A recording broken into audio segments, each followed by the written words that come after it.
He lost his mother at an early age. He was plagued with ill health. He was arrested by the police of Napoleon Bonaparte. His efforts to found a religious congregation were met with many difficulties. And yet, this was a man of unfailing determination and undying trust in God, a man who truly lived the words, Nunc Coepi. Now I begin.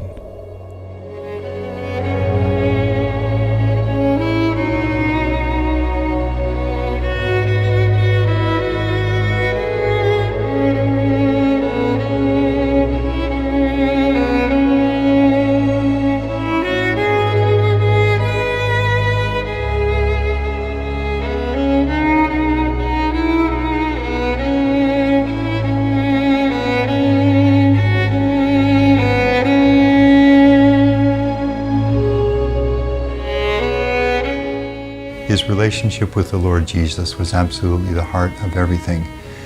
What drew people to him then and what continues to draw people to him now is his continuing call to hope, to begin again, to never let discouragement have the final word. No matter how dark things seem, no matter what the trouble may be, no matter what kind of a spiritual corner we've backed ourselves into, that the door is always open. We can always begin again.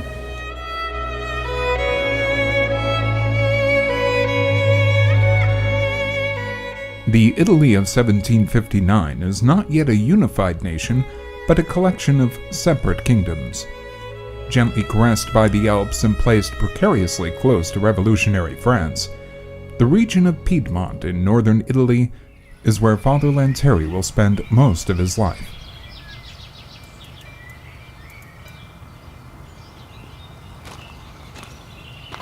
Mio nome è Padre Yves Morin. My name is Yves Morin. I come from Quebec City in Canada. I have been living here in Pinerolo since 2009.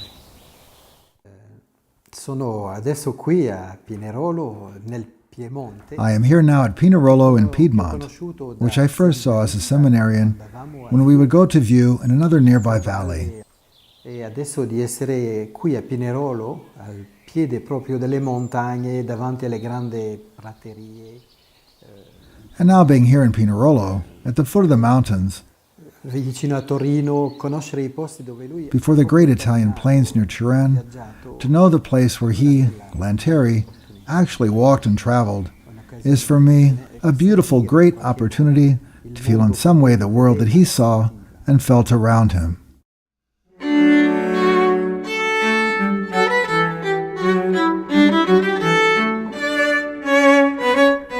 The life journey of Venerable Bruno Lanteri begins here in the city of Cuneo, where he is born on May 12, 1759. His father Pietro is a doctor, and from all accounts a professionally competent doctor, and not only that, but a very Christian doctor who was well known for his charity toward poor people who could not pay the appropriate fees and his willingness to help any. Camminare nelle vie di Cuneo è bello, perché ci fa in qualche modo. To walk in the streets of Cuneo is nice, because it helps us intuit in some way what it would have been like for Father Lanteri growing up. Because he lived here until the age when he moved away to the university, the age of a young adult. One can almost feel his presence, almost intuit what his life as a child was like. Cosa era la sua vita da giovane. Dunque è bello essere qui. Therefore it is beautiful. It's nice to be here, where the little Bruno would have played and passed his first years.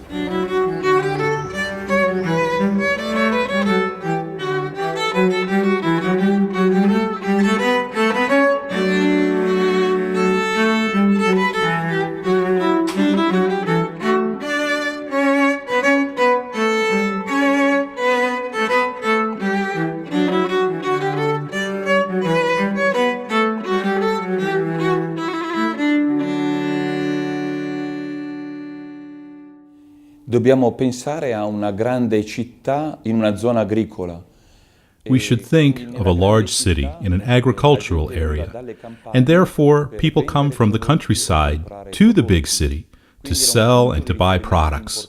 So the city is an important reference point. It is a rural society where only the people who have a little more can become educated and make progress.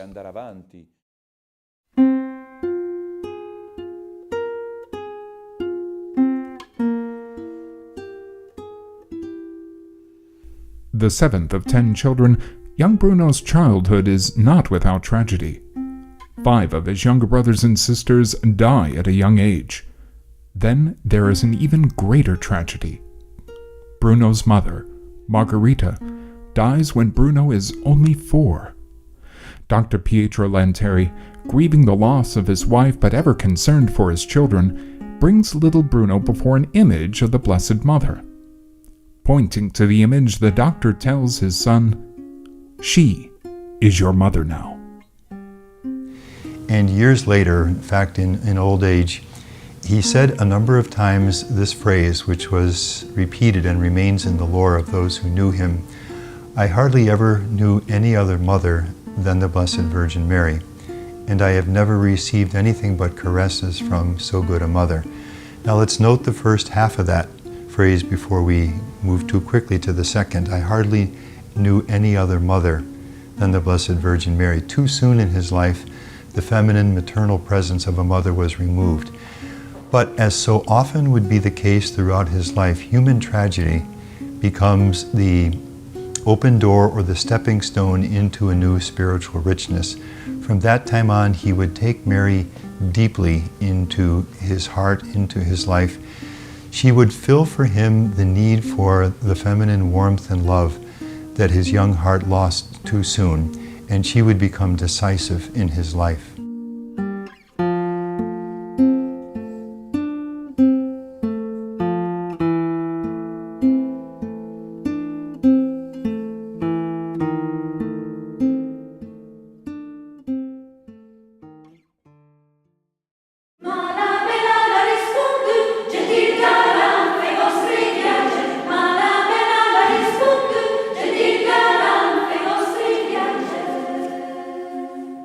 Badia Chorale Valgisone preserves and performs the songs of Old Piedmont.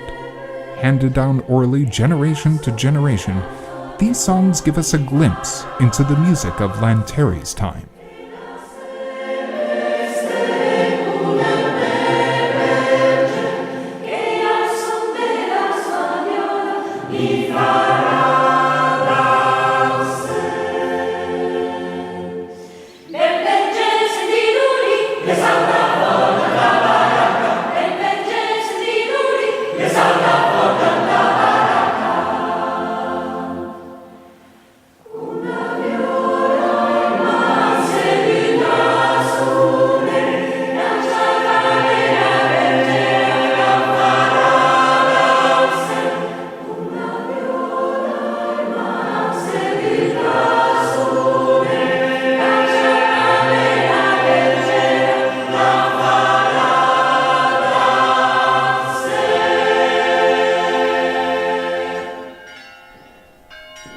Here, in Cuneo's cathedral, Bruno receives the sacrament of confirmation in 1772.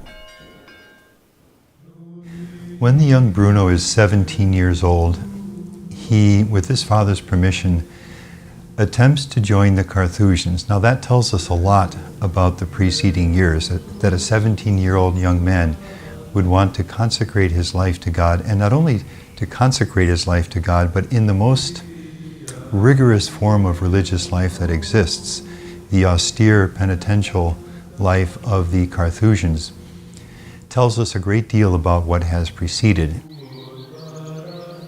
Essere qui nella la valle di Chiusapesio.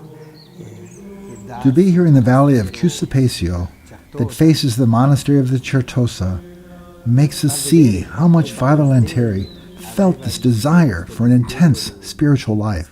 So to be near the Lord, all for the Lord.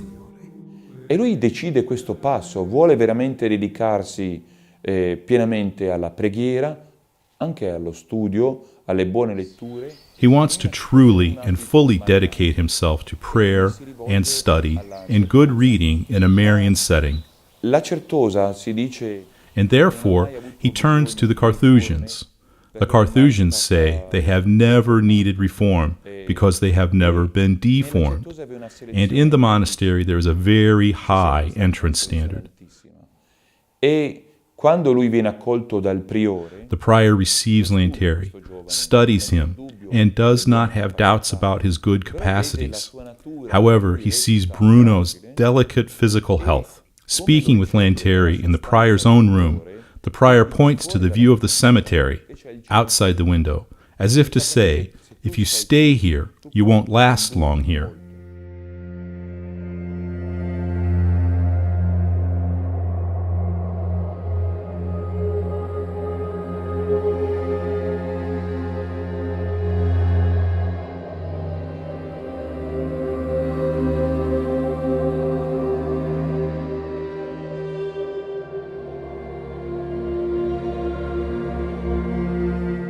Confronted by the limitations of his poor physical health, Bruno is forced to abandon his plans to become a Carthusian. His monastic experience lasts a total of 8 days. Greatly disappointed, young Bruno returns home. But soon he will say once again, Nunc Coepi, now I begin. The Venerable Bruno takes about a year to discern the next step and understands that God is calling him to diocesan priesthood. And for that reason, the following year, when he's 18, journeys to the city of Turin, where he would spend almost the rest of his entire life, almost 50 years, and begins his studies toward priesthood at the University of Turin.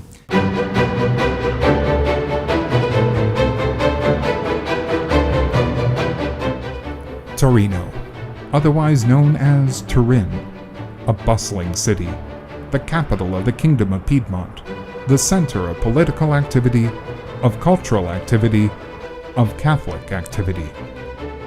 When the young Lanteri journeys to Turin, he's heading to the nerve center, to the heart of the culture and life of his nation. Dunque, Padre Lanteri senza... Therefore, Father Lanteri, without doubt, in this city, felt the need of preparation, but also the need to come down into the concrete of the life of the persons he met. Jansenism, the rigoristic moral theology of this man, Cornelius Jansenus, becomes a harsh pastoral practice. Jansenism places emphasis on the fallen nature of humanity. The standards are very strict. Absolution is often denied those who go to confession, and reception of communion is greatly discouraged or even eliminated altogether. Now, he's a young man. He's just beginning his studies. He's at that very impressionable age in which a person's intellectual identity is being shaped, and begins to read authors who are tinged with Jansenism without realizing where all of this is heading. Young Lanteri, now being swayed by Jansenist writings, meets Father Nicholas Joseph Albrecht de Diesbach, a Jesuit who lived in Turin during the suppression of the Society of Jesus in 1773. Lanteri's outlook changes under the influence of Father Diesbach, who now guides his young pupil in the right direction. And the man who divine providence put before him is Diesbach, who presents himself as a man with much knowledge, who knows very well different languages, who has a well-formed theology, and who comes from the company of Jesus, who Lanteri esteems for what they had done in Cuneo. Therefore, in Diesbach he finds a strong reference point, a man of experience, a man of vast culture, of great charity, and a deep spirituality. Father Diesbach and the young Lanteri have an active and fruitful ministry. They minister to the poor, giving them food, clothing, and instruction in the faith. And together they go to public places in the city to engage people in conversation and bring them back to the Lord. Now, there's even a formal setting to this because it's in these years that Father Diesbach founds the Christian friendship group, the Amicizia Cristiana, in its Italian title, which has a very simple and powerful insight at its root. If books are being used to pull people away from the faith, there are also great numbers of wonderful books, the reading of which will strengthen, draw people back to their faith, deepen their faith, cause them to grow in a life of holiness. In the late 18th century, books are as important as the internet is today. Books are where ideas are communicated, shared, and debated. Books can spread error. Books can spread truth. Books can draw people away from the faith or bring them closer. The Amicizia Cristiana gathers and nurtures a group of fervent Catholics to bring tens of thousands of books to countless people throughout Europe. Father Diesbach also founds a second group, and this is the priestly friendship, or the Amicizia Sacerdotale. And this is a group of young men who are about to be ordained, or young priests especially. And in this Amicizia Sacerdotale, this priestly friendship, Father Diesbach trains them in the art of giving the spiritual exercises, in the art of hearing confessions, and also in the art of spreading good books, getting the right book into the hands of the right person. The young Lanteri joins both groups, and years later becomes the leader of both after the death of Father Diesbach. Through the contact with Father Diesbach, he also falls in love with the Ignatian spiritual exercises. Father Diesbach is a master of these, and in his own right, as his disciple, the future Father Lanteri will become a master of these and one who will train many others in the art of giving the spiritual exercises. So the influence of Father Diesbach on the young Lanteri is incalculable. It's here through that personal contact and in these organizations that he finds his fundamental identity, which he will then practice and transmit to others in his own right.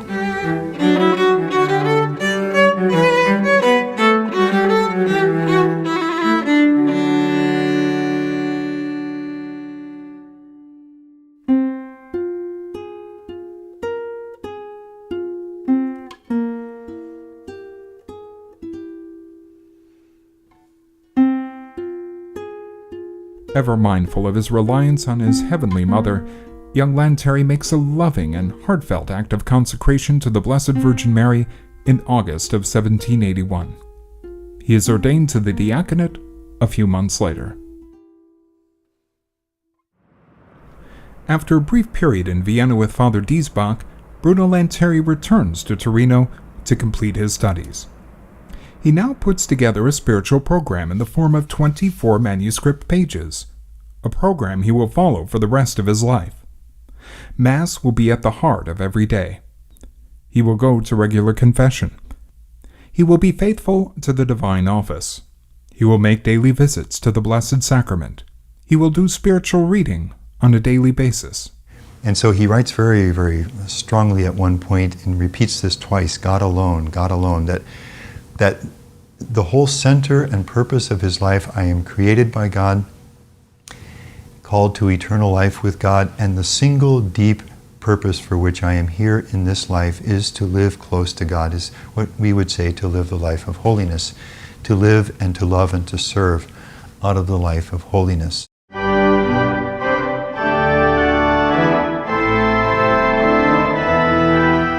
Bruno Lanteri is ordained to the priesthood in 1782. He is now just 23 years old.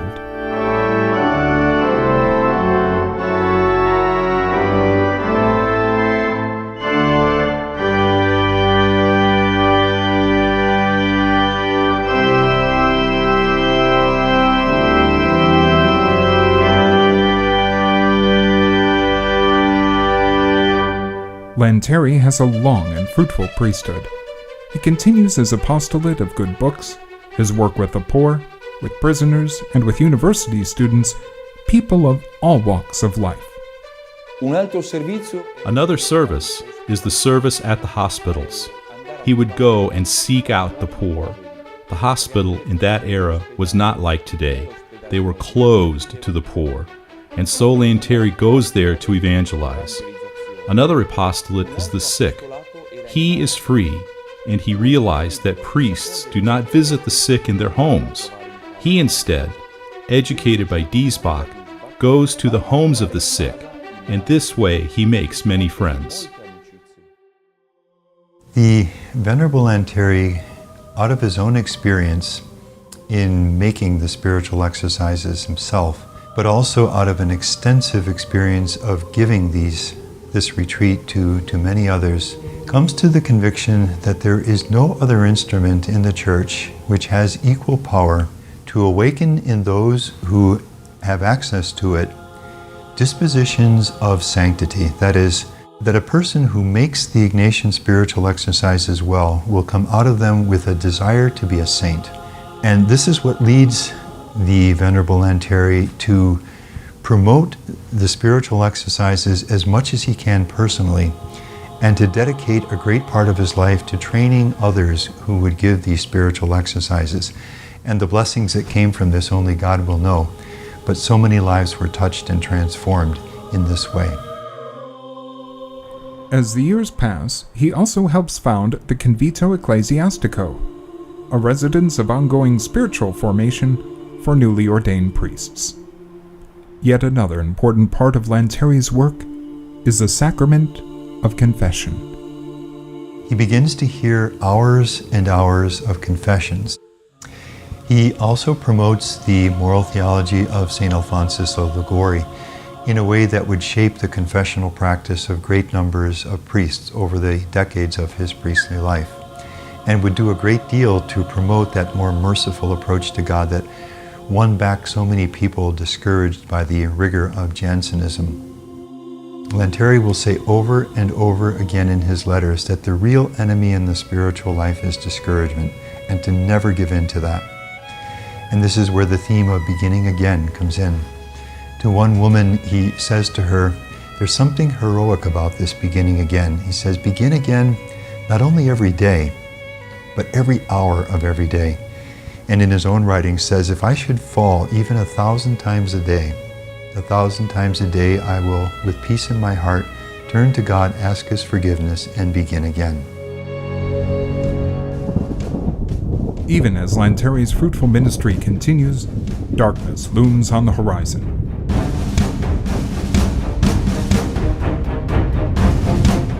In 1796, Napoleon invades Piedmont.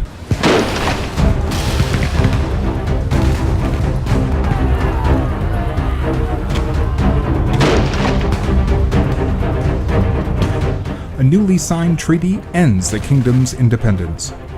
Lanteri's homeland is now under the control of a fierce tyrant.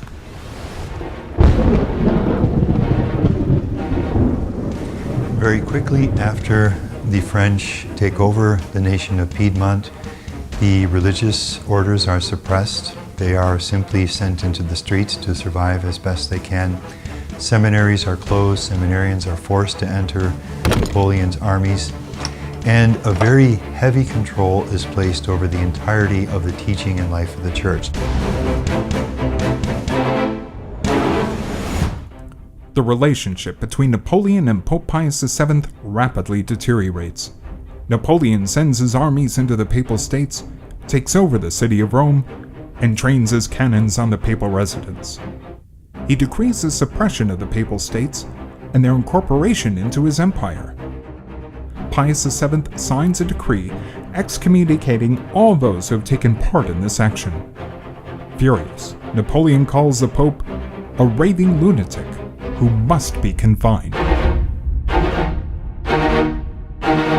And during the night in July of this year, 3 parties of French troops attack the papal palace, and with axes they break down the doors and the windows, storm the palace and enter the papal apartments and take him prisoner.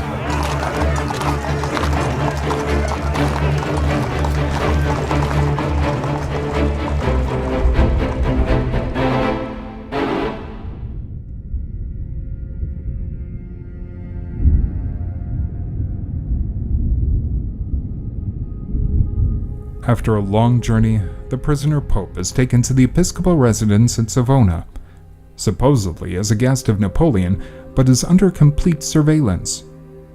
These rooms are preserved exactly as they were 200 years ago.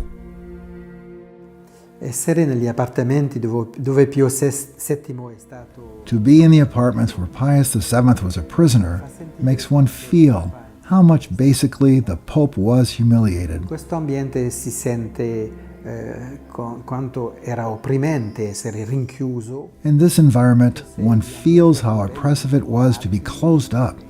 Also, if the surroundings were carefully in order and in some way the appearances of respect for his dignity were in place, nevertheless, he was a prisoner who could not have the books he wanted.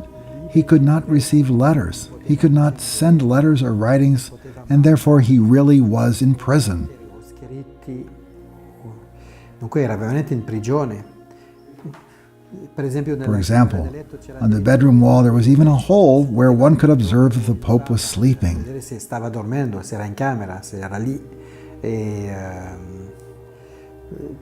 non poteva assistere alla Santa Messa. Doveva stare. He could not assist at Holy Mass.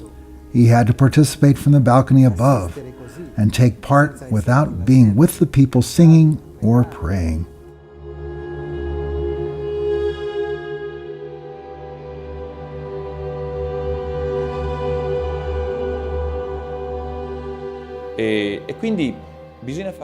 And therefore, it becomes necessary to set up a support system for Pope Pius VII, a support system of economic help and also documents, so that the Pope could say, I am not the one to say this.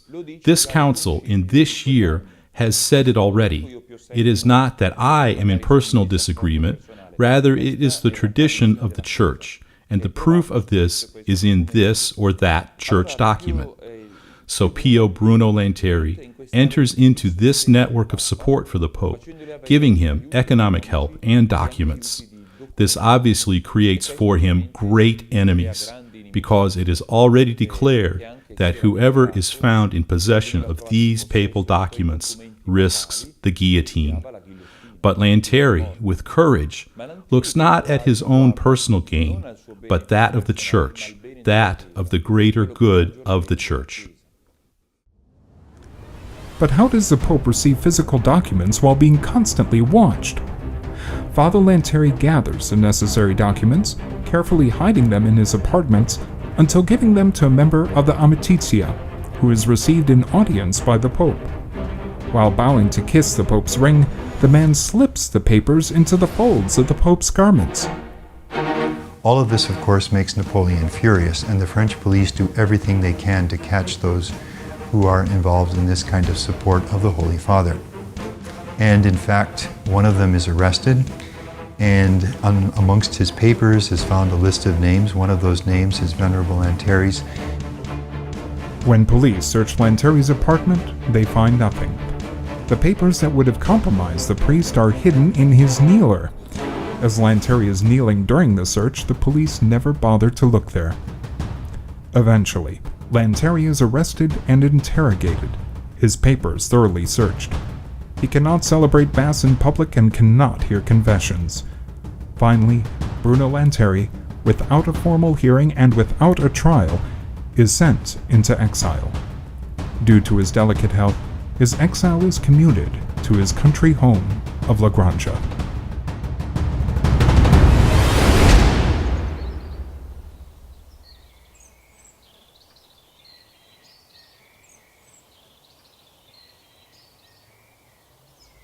Here, at La Granja, Lanteri is confined. No official term limits are set. Will Lanteri stay here for weeks, months, years, for the rest of his life? Lanteri does not know, but he begins to appreciate this opportunity to embrace a life of contemplation. It was a time of mixed sorrow and blessing. Sorrow because of the ache in his heart as he is separated from all of the priestly activities and the persons which had filled his life. But a time increasingly also a blessing. A point will come when he will call this my cherished solitude, because something that he had longed for in his life and had never been possible to him takes place during these years. We had said earlier that when he was 17 he had sought contemplative monastic life. Bruno Lanteri spends many hours in prayer. He is constantly in communion with the Lord in the Blessed Sacrament. He spends a great deal of time reading and deeply assimilating works of various saints, most especially the writings of Saint Bonaventure. It is a time when his spiritual life reaches a whole new depth.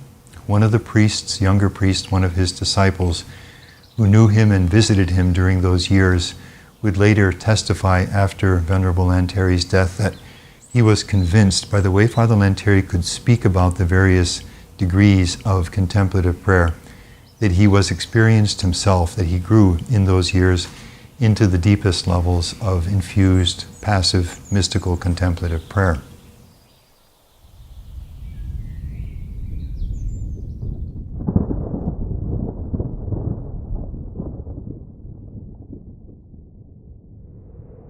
In 1812, Napoleon marches into Russia. The invasion is a failure, as Napoleon's troops are famously defeated by the Russian winter. 2 years later, in 1814, a coalition of Allied forces invades France. Paris is captured, and Napoleon is forced to abdicate. Pope Pius VII returns to Rome. Bruno Lanteri's exile of 3 years is concluded, and he returns to Turin. It is time for him to say, Nunc Coepi, and to begin again.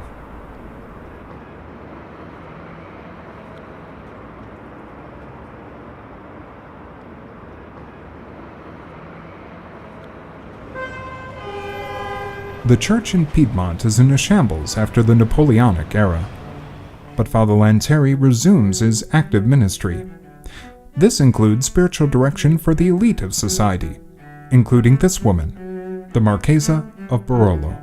Her mother was spiritually directed by Venerable Lanteri, and he would come from time to time to visit her for that purpose. Now, the young Julia was charming, she was attractive, she was wealthy. She did her best in these early months of contact with the Venerable Lanteri to avoid contact with him out of fear that she would be drawn into a life something like her mother-in-law was living. And her fear, if we can call it that, was not entirely unfounded. In fact, Venerable Lanteri never pressured her, never pushed in any way, but was simply a presence that she could not avoid in her life. And eventually, the gentleness and goodness that she saw in him won her over, and she began to ask spiritual assistance. The Marchesa becomes famous for her pastoral care of women prisoners and works diligently to improve the horrible conditions in which they live. She creates what becomes a model prison for women all over Europe. Then she creates other institutions to help poor and destitute women of the city. She builds orphanages. She builds churches. Her charity knows no bounds. Finally, a point comes when it is said of her that there was no poor person in the city who did not come to know her. This is just one instance. Her cause of canonization, obviously, is underway now. This is just one of the many instances of the hidden work of spiritual direction of Venerable Lanteri, which so impacted and blessed the individuals themselves whom he guided, but through them blessed the lives of countless other people. In the wake of Napoleon's fall, the church in Piedmont resumes the direction of its own life. In the city of Carignano, 3 diocesan priests, Father Giovanni Renaudi, Father Antonio Biancotti, and Father Agostino Golzio, are creating a new apostolic initiative. The group needs guidance from a master of the spiritual life. Father Renaudi, representing this new group, approaches Father Lanteri, asking his advice.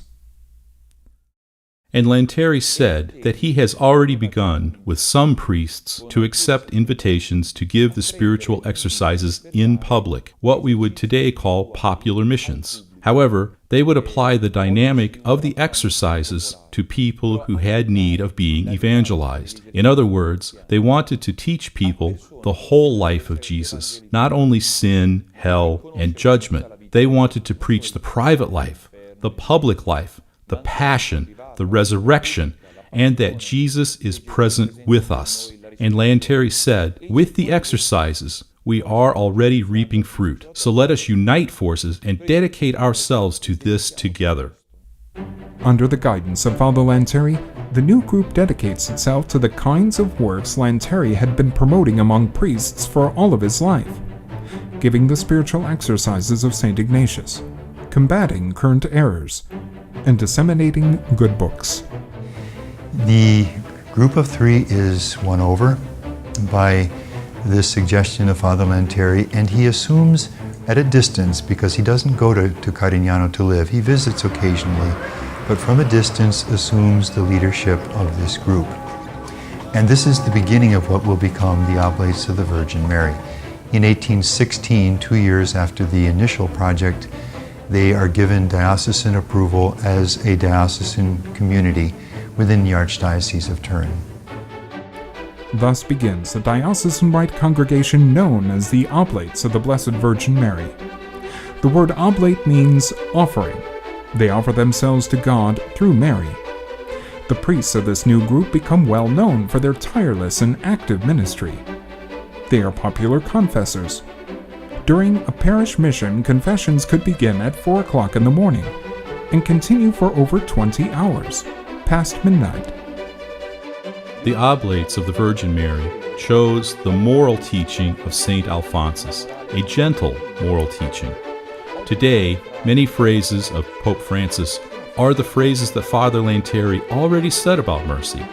But in his era, it was revolutionary to talk like this, because in those times, a sinner was not immediately absolved.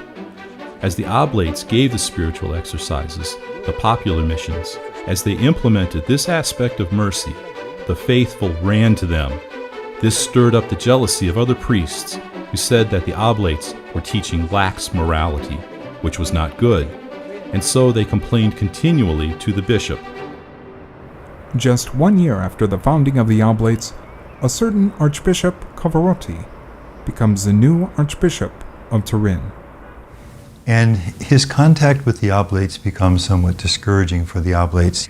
He is only willing to approve them if they will change dramatically, really, the nature of their group, and instead of dedicating themselves to the works Father Lanteri has given them, become priests who are available to the Archdiocese for any needs that the Archbishop may have.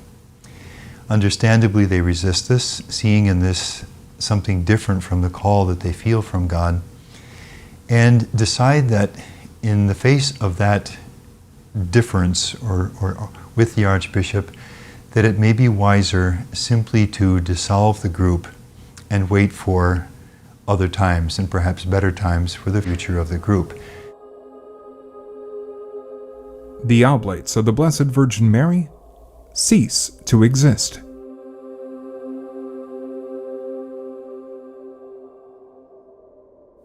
The former Oblates go their separate ways. Now over 60 years old and in rapidly failing health, a weary Bruno Lanteri decides to live the remainder of his life as a Jesuit priest. After some dealings back and forth on how to begin this, everything is arranged, and Venerable Lanteri goes to the Jesuit novitiate in Chieri, which is just a short distance outside of Turin, to make an 8-day Ignatian retreat which will signalize the beginning of his entrance into the Jesuits. Goes there fully understanding that this is the first step in a life that will become a Jesuit life. However, in the course of those 8 days of retreat, something changes. It came into his mind, says one Jesuit letter, that God wanted him to found a congregation of Oblates that would dedicate themselves, as we Jesuits do, to giving the Ignatian parish missions and retreats. Everyone is a little surprised by this. He decides to go back to his home, since life as a Jesuit was not the way for him, and therefore takes the road that was opening up through friends, especially through the de Mestre family and the Bishop of Pinerolo, who wanted to give a backing for the foundation of the new congregation, and felt that this was a secure voice to follow.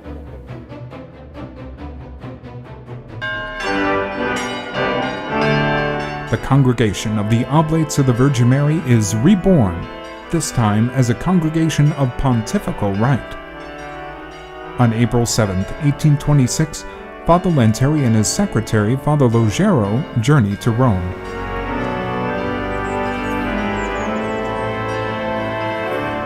On September 1st, Pope Leo XII officially approves the congregation with the papal pronouncement Etsi Dei Filius.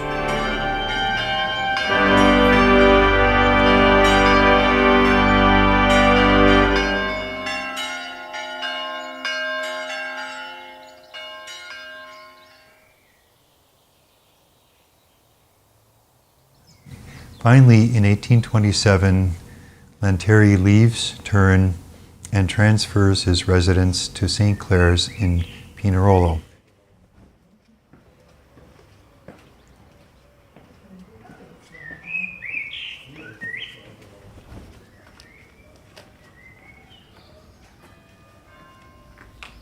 Though the Oblates of the Virgin Mary were required to leave this place many years later, the Church of St. Clare's stands to this day.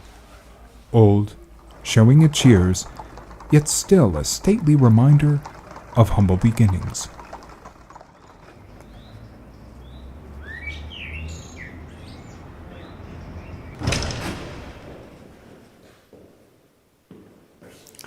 Entrare nella chiesa di Santa Chiara è come avere uno squarcio, vedere uno squarcio della... To enter the Church of St. Clare is like having a revelation, a tearing aside the veil of mystery, of the beauty that was the beginning, or the second beginning, of our congregation, in the presence of Father Lanteri, with all the enthusiasm that the first Oblates felt to take up the apostolate with their teacher, even if Father Lanteri was very tired, nearing the end of his life.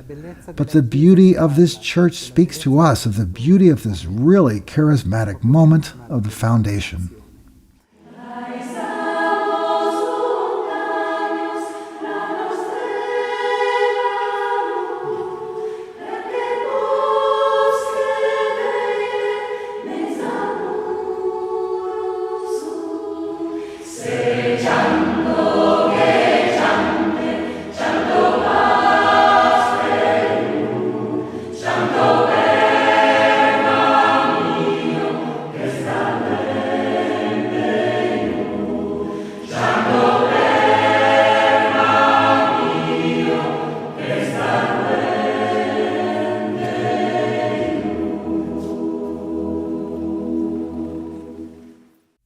Father Lanteri, so soon after being elected Rector Major and beginning to live in community with his fellow Oblates, is worn out from his many labors and is getting weaker. He is approaching the end of his life. Because of his physical condition, Venerable Lanteri rarely traveled in those last 3 years. Occasionally, before his illness worsened and toward the end, he would travel to the city of Turin, but otherwise remained in residence in St. Clare's and as the superior of the community directed its activity. Si racconta dai testimoni che ha toccato tutti l'ultima volta che ha partecipato alla settimana santa. It is related by witnesses how it touched everyone the last time he participated at Holy Week. Con un fratello e pregare. He was in the garden. He liked to walk in the garden, and he heard that they called for adoration of the cross for Good Friday. So he had the brother bring him down. He took off his shoes and in bare feet went and embraced the cross. When he returned back up in the garden, he was full of joy for that little act accomplished. And in the last period of his life, his continual prayer was, "Jesus, I thirst for you. Jesus, I thirst for you. And oh, good Jesus." He lived with this hope, feeling also the motherly presence of Mary. He would always say, "I did not have others except her as mother." Also in the painting that was made a little before he died, that marvelous painting that hangs in the sacristy at Pinerolo, where the Madonna is the one who dictates the spiritual exercises to St. Ignatius, and Lanteri is there, shown with a gesture of invitation to enter into this scene of revelation. Ignatius laid down his pilgrim walking stick and was writing, and Mary was speaking. This was Lanteri's conviction. The exercises are a gift of Most Holy Mary to Ignatius and through the Oblates. It is another way in which they will become a gift.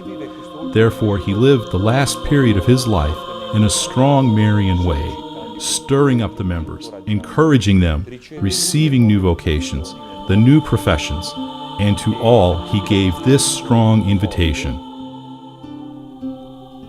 Witnesses verify that Lanteri had visions of the Blessed Virgin Mary. His last Mass is on the feast of St. Joseph, March 19th, 1830. After that, one of the other priests would celebrate the Mass and would bring Lanteri communion. He had a chapel made next to his room and a window placed in the wall between his bedroom in those months of his illness and the Blessed Sacrament, so that as he lay on his sickbed, he could see the Blessed Sacrament. And again, like those 3 years of exile at La Granja, again was living something of a contemplative life. And we here too, we have some very beautiful witnesses of those who spoke with him in these last years of his life in that context, and remarked on the great gentleness that they found in him, and also the deep faith. I'm thinking of the letter of one of these, a married man, who writes to his wife and just tells her, "Today I'm very deeply moved. I was with Father Lanteri when he had one of his physical attacks. It became very hard for him to even breathe. And he said, at such times tears fall from his eyes, and he pronounces the word paradise with so much faith. He tells his wife that it moves everything within me."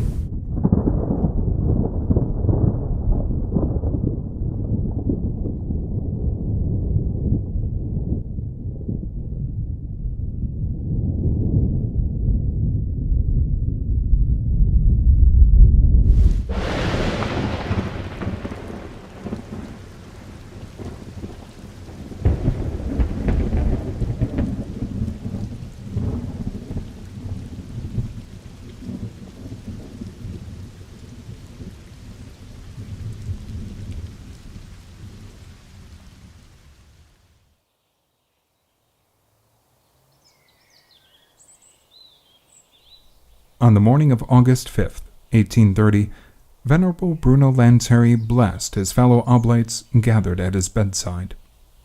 He encouraged them to love one another and to remain united in heart. Moments later, he died. He was 71 years old. Father Lanteri journeyed to God, and the congregation he founded flourished. Oblates of the Virgin Mary embraced the fullness of their charism, directing the spiritual exercises of St. Ignatius, supporting clergy formation, propagating the truth through the mass media, proclaiming the gospel in the foreign missions, and supporting lay formation. Today, the Oblates of the Virgin Mary live and minister in Italy, France, Austria, Argentina, Brazil, Canada, the United States, the Philippines, and Nigeria.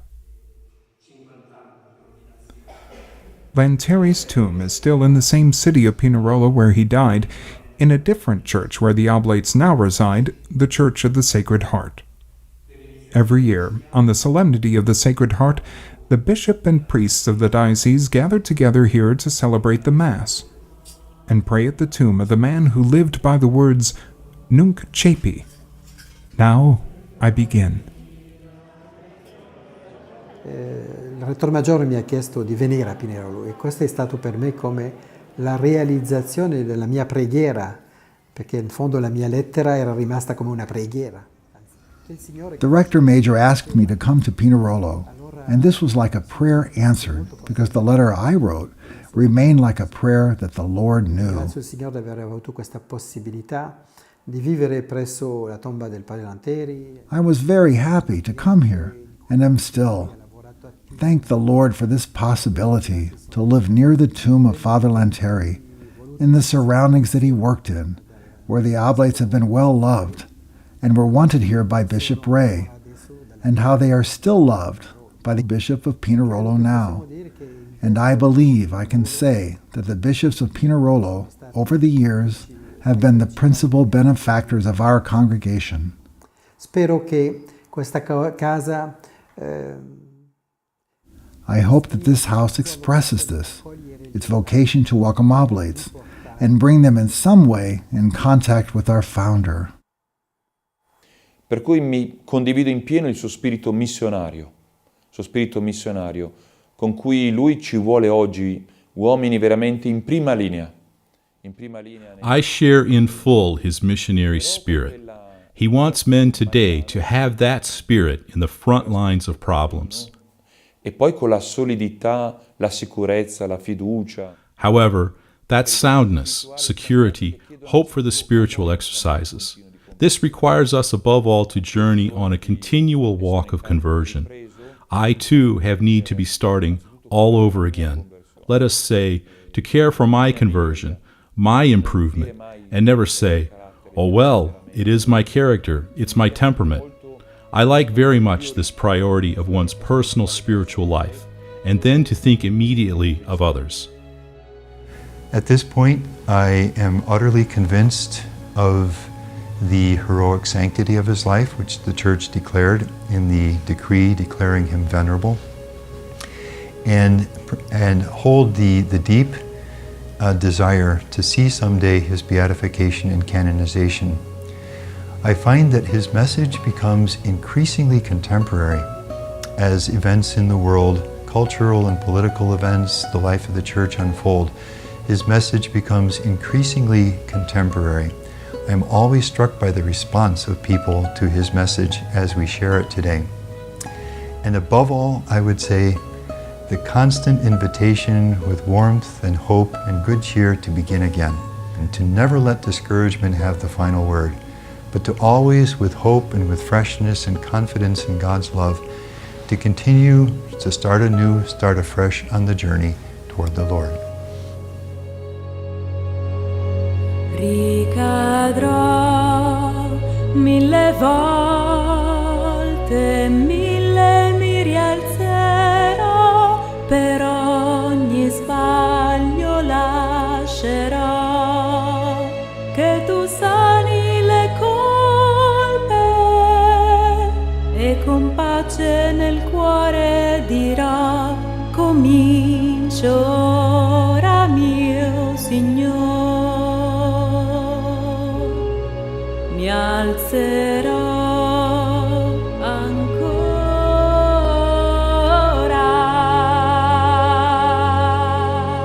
I will fall 1,000 times, and 1,000 times I will rise. I leave my sorrows in